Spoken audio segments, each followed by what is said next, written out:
तो हेलो दोस्तों, आर के लंच पॉइंट में एक बार फिर से आपका बहुत बहुत स्वागत है। और मेरा नाम राहुल राज, जो कि आपको पता ही है।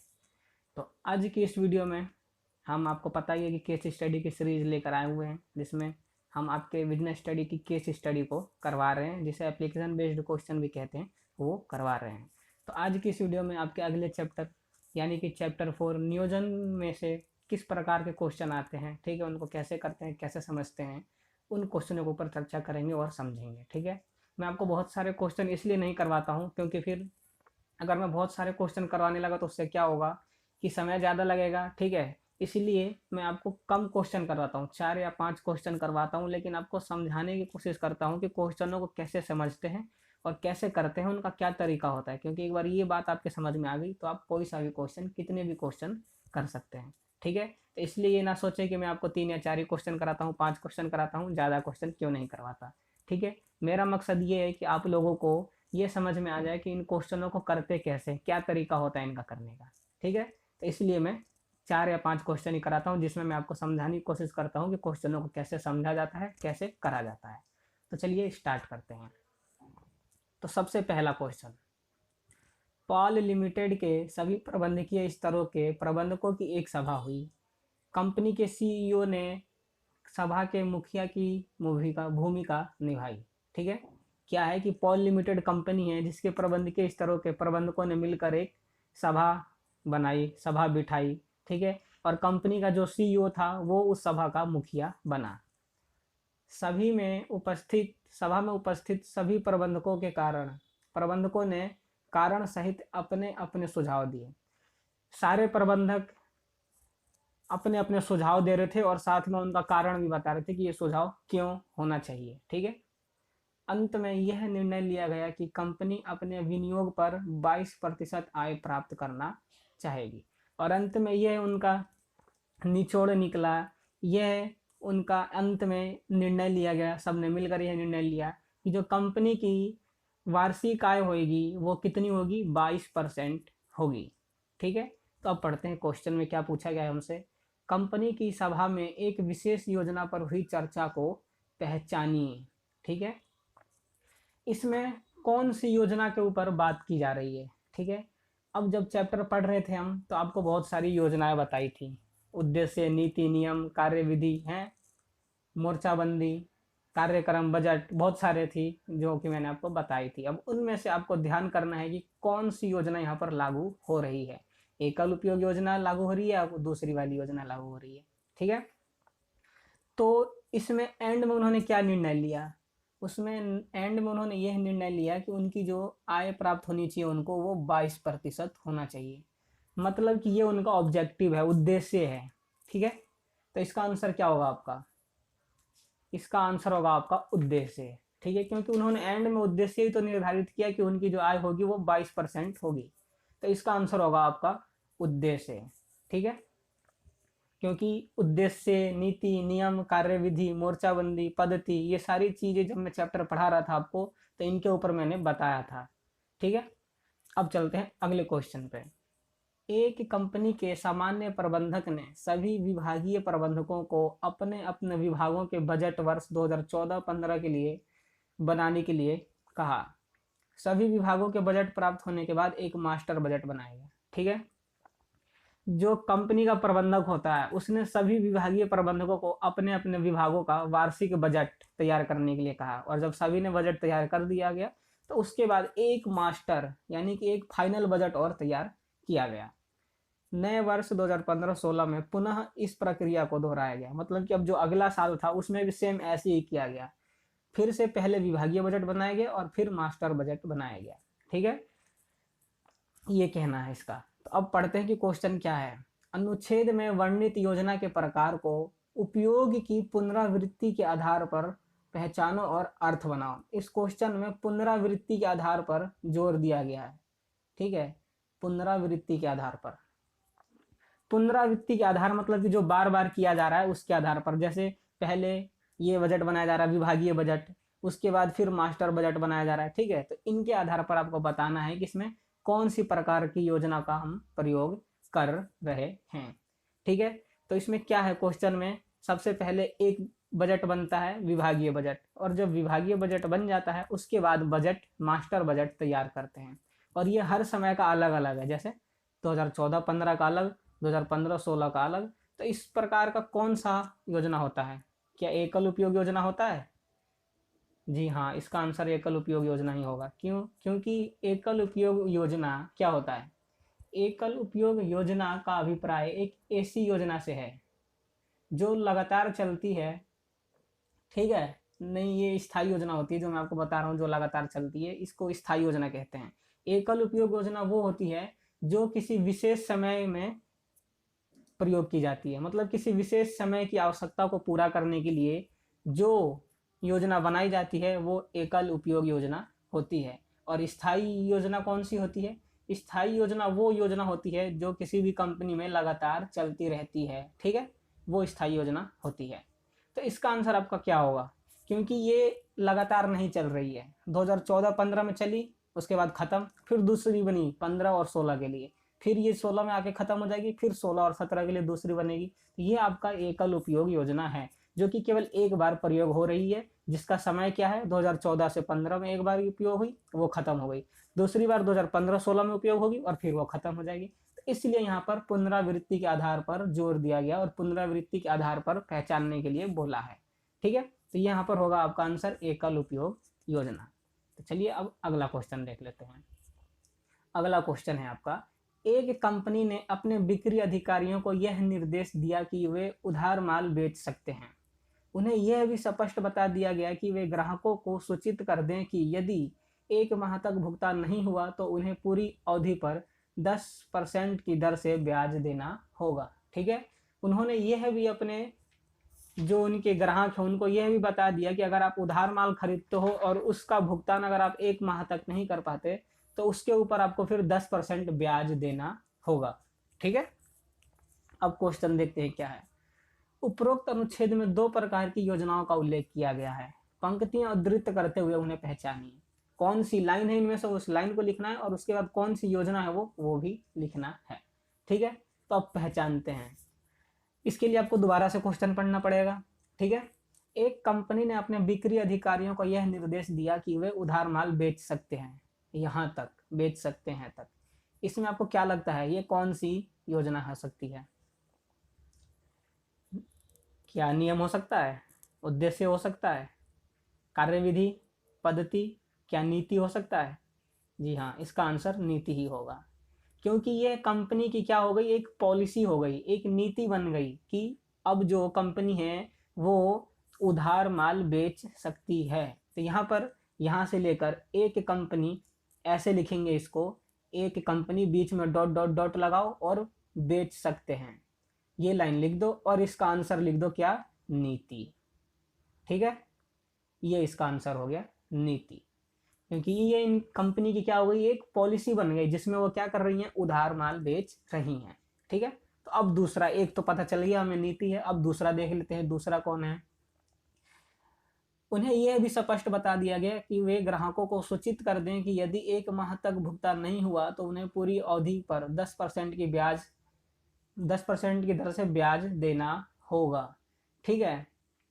तो इसमें अब आपको क्या लगता है, यहां से यदि क्या है कि अगर 1 माह तक वो भुगतान नहीं करते तो उनको फिर 10% का ब्याज देना होगा। ये कंपनी का क्या है, एक तरीके से कंपनी ने ये नियम निकाल दिया, ठीक है, रूल। ये रूल है, कंपनी का नियम है कि अगर कोई ग्राहक 1 महीने तक उधार नहीं चुकाता तो उसको फिर 10% का ब्याज देना होगा। तो ये क्या है, ये कंपनी का नियम है, रूल है, ठीक है। तो ये लाइन लिखी होगी आपको, जैसे मैंने बताया था, एक लिखिए, यानी कि यहाँ से ये एक आ जाएगा और लास्ट वाला डॉट डॉट लगा के ब्याज देना होगा लिख दीजिए और इसका आंसर आपको लिख देना है नियम, ठीक है। कौन सी योजना है ये नियम है। और ये नियम और नीति कौन सी योजना के अंदर आती हैं, ये स्थायी योजना के अंदर आती हैं, ठीक है, जो कि कंपनी में लगातार चलती हैं, ठीक है। तो ये है इसका आंसर। मैं आशा करता हूँ कि आपको समझ में आ रहा है कि मैं आपको क्या समझाना चाह रहा हूँ, क्या बताना चाह रहा हूँ। अगर कुछ समझ में नहीं आ रहा तो कमेंट करके तुरंत बताइए ताकि मैं उसको और अच्छे से आपको क्लियर कर सकूँ, ठीक है। और अगर आपको ये सारी बातें इसमें नहीं है कि नियम क्या होता है, नीति क्या होती है, क्या बात कर रहा हूँ मैं, इसके लिए आप सबसे पहले जाकर जो आपका चैप्टर है चौथा नियोजन, उसको जाकर पढ़ें, जिसका लिंक मैंने आपको डिस्क्रिप्शन में दे रखा है। ठीक है, तो चलिए अब अगला क्वेश्चन देख लेते हैं। तो अगला प्रश्न, एक कंपनी की विक्रय नीति यह है कि ग्राहक नगद व उधार दोनों प्रकार से माल क्रय कर सकते हैं। ठीक है, कंपनी की इसी नीति का लाभ उठाते हुए अनेक ग्राहकों ने माल उधार क्रय कर लिया, लेकिन अब वे भुगतान समय पर नहीं कर पा रहे हैं। बिक्री प्रबंधक ने पहले पत्र लिखकर उन्हें भुगतान में देरी की बात कही। उसका कोई जवाब न मिलने पर उन्हें टेलीफोन पर संदेश भेजा, तब भी उनमें से अनेक लोगों ने संदेश को कोई महत्व नहीं दिया। कंपनी के बिक्री प्रबंधक ने इंतजार करने के बाद अपने एक प्रतिनिधि को व्यक्ति के रूप में उसके पास भेजा। ठीक, कुछ ग्राहकों ने तो भुगतान कर दिया, लेकिन कुछ अभी भी टाल मटोल रहे थे। ऐसे ग्राहकों के लिए कंपनी ने वैधानिक कार्यवाही करने का निर्णय लिया। ठीक है, क्वेश्चन आपको आ गया समझ में। अब पढ़ते हैं कि पूछा क्या है हमसे। उपरोक्त अनुच्छेद में वर्णित योजना के प्रकार को पहचानिए। ये जो ऊपर अभी हमने पढ़ी 5-6 लाइनें, इसमें कौन सी योजना है, कौन से प्रकार की योजना है, उसको हमको पहचानना है। और ये आपका क्वेश्चन 1 नंबर का है, खाली पहचानना है, वो नाम बताना है कि कौन सी योजना ये है। ठीक है, और इसके लिए आपको दोबारा से क्वेश्चन पढ़ना पड़ेगा। तो दोबारा से पढ़ लेते हैं एक बार, क्या क्या तभी तो पता चलेगा कि इसमें क्या बोला जा रहा है। दोबारा से पढ़ते हैं। एक कंपनी की विक्रय नीति यह है कि वो ग्राहक नगद और उधार दोनों प्रकार से माल क्रय कर सकते हैं। कंपनी की इस नीति का लाभ उठाते हुए ग्राहकों ने माल उधार क्रय कर लिया। ठीक है, लेकिन अब वो समय पर भुगतान नहीं कर पा रहे हैं। बिक्री प्रबंधक ने पहले पत्र लिखा, उन्हें भुगतान में देरी की बात बताई। ठीक है, उसके बाद जब कोई जवाब नहीं मिला तो उसने टेलीफोन पर उनको बताया, तब भी उन अनेक लोगों ने क्या किया, कोई संदेश उनको नहीं दिया। ठीक है, अनदेखा कर दिया। फिर क्या किया कंपनी ने, बिक्री प्रबंधक ने इंतजार करने के बाद जब कोई भी वहां से जवाब नहीं आया तो उसने अपने एक व्यक्ति को क्या किया कि उन ग्राहकों के पास भेजा। जब ग्राहकों के पास भेजा तो कुछ ग्राहकों ने तो भुगतान कर दिया, लेकिन कुछ ग्राहक थे जो अभी भी भुगतान करने से मना कर रहे थे। ठीक है, फिर जब ये बात हो गई तो क्या किया कंपनी ने, इन ग्राहकों के लिए वैधानिक कार्यवाही की निर्णय ली। तो इसमें क्या हो रहा है, हर चीज स्टेप बाय स्टेप हो रही है। सबसे पहले क्या किया उसने, उन ग्राहकों को पत्र लिखकर उन्हें बताया कि आपने भुगतान नहीं किया। उसके बाद उसने क्या किया, टेलीफोन किया। उसके बाद उसने क्या किया, अपने एक व्यक्ति को भेजा। और उसके बाद उसने क्या किया, फिर वैधानिक कार्यवाही का निर्णय लिया। तो आपको ये कुछ समझ में आ रहा है इसको पढ़ने के बाद क्या हो रहा है। इसमें स्टेप बाय स्टेप कार्य किए जा रहे हैं, पहले ये किया, फिर ये किया, फिर ये किया, फिर ये किया। तो इससे आपको कौन सी योजना याद आ रही है, कौन सी योजना, जी हाँ, कार्य विधि। तो इसका आंसर होगा आपका कार्य विधि, क्योंकि ये 1 नंबर का था तो केवल खाली कार्य विधि आपको इसमें लिखना था, और यही है आपका आंसर। क्योंकि कार्य विधि का मतलब क्या होता है, कार्य विधि का मतलब ही होता है कि जो भी कार्य होने हैं उनके स्टेप निर्धारित करना, कि कौन सा कार्य पहले होगा, कौन सा कार्य बाद में होगा। तो ये आपका आंसर निकल गया कार्य विधि। ये है आपका लास्ट प्रश्न, देख लेते हैं। इसे मैं आपको खुद नहीं करवाऊंगा, मैं आपको खाली समझाऊंगा और खुद आप इसको करेंगे और इसके आंसर को कमेंट करके बताएंगे। प्रिंस पब्लिक स्कूल की प्रधानाचार्य श्रीमती रेणु नटराज ने राज्य स्तरीय फुटबॉल टूर्नामेंट के अंतिम मुकाबले में भाग लेने वाली अपनी टीम के लिए मिस संचार चंद्र को कोच नियुक्त किया। ठीक है, प्रशिक्षण के दौरान कोच ने खिलाड़ियों को इस बात के लिए प्रेरित किया कि हमें हर हाल में यह मैच जीतना है। इसके साथ ही यह भी कहा कि जीत का अंतर कम से कम 5 गोलों का होना चाहिए। उसने खिलाड़ियों को आक्रामक व रक्षात्मक खेल खेलने के विशेष नुस्खे समझाए। ठीक है, उसने यह भी जानकारी दी कि कैसे विरोधी खिलाड़ियों को पछाड़ते हुए फुटबॉल एक के बाद एक विभिन्न खिलाड़ियों से होती हुई कैसे विरोधी टीम के गोल बॉक्स तक पहुंच जाएगी। अपने प्रशिक्षण के अंत में कोच ने सभी खिलाड़ियों को सचेत किया कि यदि कोई खिलाड़ी विरोधी टीम के किसी खिलाड़ी से गलत ढंग से पेश आएगा तो उसे दंड मिल सकता है। तो इस क्वेश्चन में फुटबॉल के ऊपर बताया गया है कि फुटबॉल को जीतना है। ठीक है, और फुटबॉल को जीतने के साथ साथ कितने गोलों का अंतर होना चाहिए, केवल 5 गोलों का अंतर होना चाहिए। मतलब जो विरोधी टीम है उससे 5 गोल हमें ज़्यादा करने हैं, कम से कम 5 गोल हमें ज़्यादा उनसे करने हैं जीतने के लिए, ठीक। और उनको खेलना कैसे है वो भी बताया, आक्रामक तरीके से खेलना है और रक्षात्मक तरीके, दोनों तरीकों का अपनाकर खेलना है, ठीक है। और क्या बताया उसने कि अगर वो किसी खिलाड़ी के साथ गलत व्यवहार, गलत ढंग से पेश आते हैं तो उसके लिए उनको दंड भी दिया जाएगा। तो ये सारी बातें इसमें बताई गई हैं, ठीक है। तो मैं आशा करता हूँ कि क्वेश्चन आपको समझ में आ गया। अब देख लेते हैं कि पूछ क्या रहा है हमसे। उपयुक्त अनुच्छेद में वर्णित प्रबंध के नियोजन कार्य की अवधारणा को पहचानिए, ठीक है। जो नियोजन के कार्य हैं उनमें से कौन सी अवधारणा इस क्वेश्चन में हमें बताया हुआ है उसको पहचानना है, ठीक है। और दूसरा क्वेश्चन, बिंदु क में पहचानी गई अवधारणा के 4 प्रकारों को पंक्तियां उद्धृत करते हुए लिखिए, ठीक है।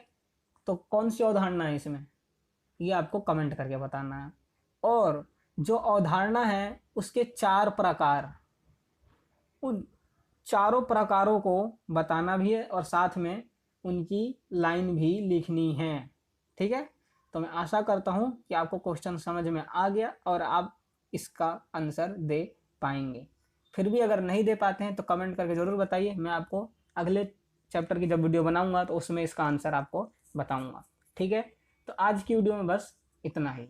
जैसा कि मैंने आपको पहले बताया था, मैं आपको केवल 5 या 6 क्वेश्चन ही कराता हूँ, लेकिन क्वेश्चन को कैसे समझा जाता है, कैसे किया जाता है, कौन कौन सी बातों के ऊपर ध्यान दिया जाता है, ठीक है, कैसे पता लगाएं कि ये आंसर इसका क्या होना चाहिए, उन सारी बातों को समझाने की कोशिश करता हूं ताकि आप ज़्यादा से ज़्यादा क्वेश्चन कर सकें, ठीक है। और ये क्वेश्चन 5 नंबर का है, आप देख सकते हैं। तो इसीलिए इसका आंसर होगा जो आपका कम से कम 4-5 पॉइंट का होगा। तो मैं आशा करता हूँ कि आपको इन क्वेश्चन का आंसर देने में कोई भी कठिनाई नहीं होगी। कमेंट करके इसका आंसर ज़रूर बताएं। तो चलिए आज की वीडियो में बस इतना ही। अगर वीडियो अच्छी लगी हो, ठीक है, तो चैनल को कर लीजिए सब्सक्राइब, बेल आइकन को प्रेस कर लीजिए ताकि जब भी मैं वीडियो अपलोड किया करूँ वो आपसे मिस ना हो पाए। कमेंट करके ज़रूर बताइए कि वीडियो कैसी लग रही है, समझ आ रही है या नहीं आ रही, जो भी है उसे कमेंट करें, ठीक है, और बताएं। एक लाइक तो बनता है अगर वीडियो अच्छी लगी हो और समझ में आई हो तो।